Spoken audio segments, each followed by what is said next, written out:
Welcome to Movies in the Making. In today's episode, we are going to be looking at the 2004 martial arts film Kill Bill Volume 2, originally released by Miramax and directed by Quentin Tarantino. Here, we will dive deep into the story of the production of this film. This is the second part of a two-part picture that had to be divided for fear of running too long. Just like the first film, that fact alone is just far from enough to explain how the second part was made. If you'd like to hear more about how films were done behind the scenes, please like down below and subscribe to this channel for more videos. Now, sit back and enjoy the show. You are all in for a kick-ass ride. Originally conceived as a single, 4-hour epic, Kill Bill was first shown in its entirety at a Cannes Film Festival, but the idea to split the film into two parts reportedly began as a joke between director Quentin Tarantino and producer Harvey Weinstein. However, during the editing process, the idea gained serious traction as it offered both creative and commercial advantages. For Weinstein, it meant shorter runtimes and the opportunity to market the same story twice, while for Tarantino, it allowed him to preserve his full vision without cutting significant scenes. The decision ultimately became a rare win for both the artistic and business sides of filmmaking. Tarantino drew unexpected inspiration from Jackass, the movie, Paramount Pictures 2002, when creating Kill Bill Volume 2, particularly in making the fight between Elle Driver and the bride even more chaotic and intense. According to Daryl Hannah, who played Elle, Tarantino was so obsessed with the outrageous stunts and raw energy of Jackass that he felt compelled to elevate the brutality in his own action scenes. As a result, the showdown between these characters was made deliberately more gross and nasty, reflecting the influence of the wild, no-holds-barred style that Jackass embodied. Gordon Liu, a martial arts legend himself, was chosen to portray Pai Mei in Kill Bill Volume 2, marking a unique and sentimental casting decision. Liu had previously played a character in Clan of the White Lotus, Shaw Brothers, 1980, who killed Pai Mei, creating a fascinating connection between his past roles and his casting in Kill Bill. Tarantino's decision to cast Liu was a tribute to both his iconic martial arts career and his role in the legacy of kung fu films. This casting not only added layers of depth to the character of Pai Mei, but also created full-circle movements in Liu's career, allowing him to portray the same legendary figure he had once slain. Tarantino honored the traditions of martial arts cinema while enriching the story with Liu's performance. Tarantino originally planned to portray Pai Mei using a dubbed voice, as he often enjoys appearing in his own films. However, the intense demands of directing the sprawling two-part film drained him to the point where he lost interest in acting, feeling that it would be too much to juggle both roles. In an interview, Tarantino admitted that it seemed like a hassle and he wanted to focus solely on directing. Fortunately, Liu was available and Tarantino felt it would be almost criminal not to cast him in the iconic role. This led to Liu taking on the part, a decision that not only honored Liu's career but also perfectly suited the character's legendary status. Tarantino used snake symbolism in Volume 2 to reflect the personalities, relationships, and traits of his characters, particularly the bride, also known as Black Mamba. Inspired by a long-standing idea he developed with Thurman during the filming of Pulp Fiction, Miramax 1994, Tarantino eventually crafted the revenge saga with deep roots in kung fu and western influences. The Deadly Viper Assassination Squad members each had snake codenames, with the bride's Black Mamba representing her lethal precision, resilience, and unmatched skill. Unlike others in the squad, her snake name stood out, symbolizing her superiority and deadly nature, qualities echoed in her miraculous recovery from a 4-year coma and her relentless pursuit of vengeance.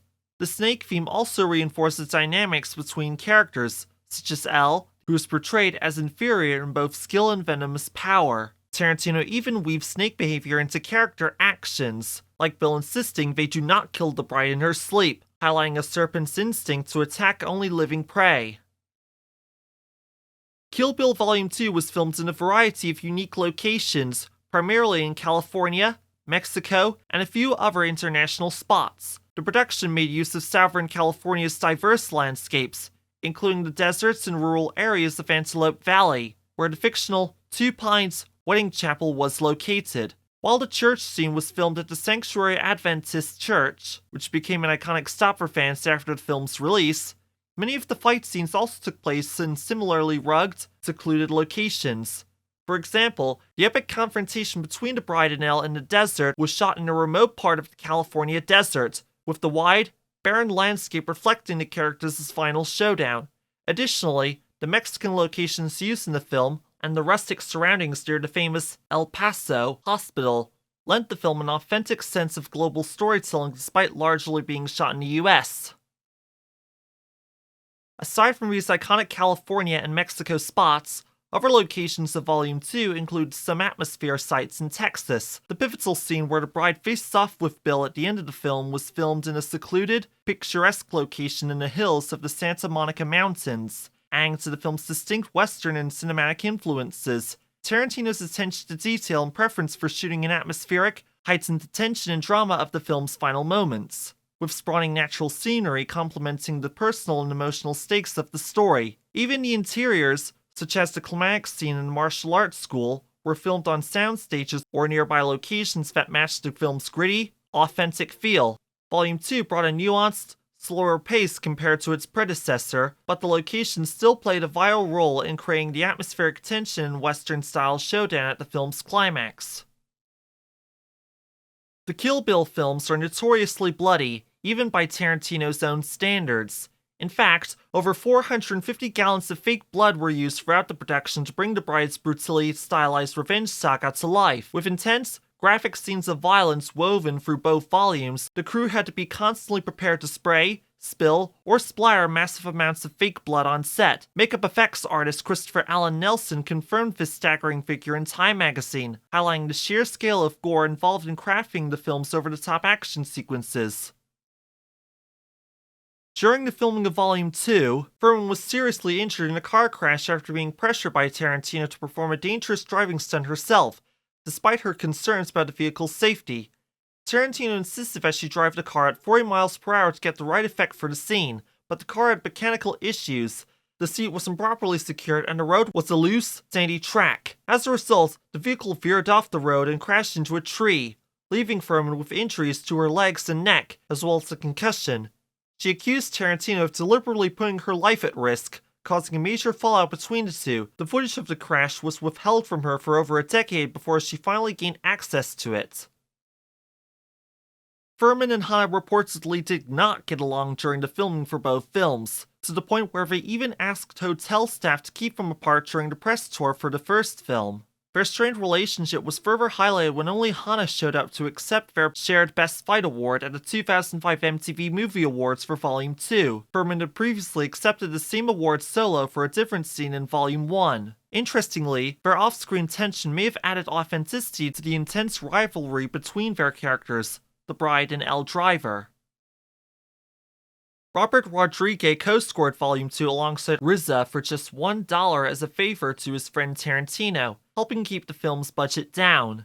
While RZA solely scored Volume 1, Rodriguez's contribution to Volume 2 involved building orchestration over RZA's electronic elements. Tarantino later returned the favor by directing a scene in Rodriguez's Sin City, Dimension Films 2005. For the same symbolic fee of $1, Tarantino chose RZA to score Kill Bill after the two bonded over their mutual love of martial arts films during a press junket for Iron Monkey, Golden Harvest 1993.